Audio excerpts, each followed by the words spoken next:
So, yun nga guys, bumili ako sa Lazada ng mga Christmas decor dahil syempre, bare month na, masyado akong excited. First time ko kasing mag-decorate ng Christmas dito sa bahay namin. So, ito na nga guys, legit talaga, ang gaganda guys, nakakahon pa per box. So, binili ko nga pala tong dalawang mga parang plants ba to? Basta ang ganda niya, try natin mamaya kung okay.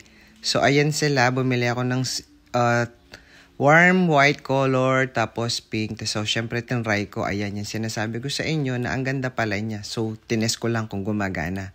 So, yun na nga guys, pagkagabihan dumilim, tinry ko nang nilagay, ayan, sa gilid, para i-decorate na ang pa-Christmas light ni Mayor.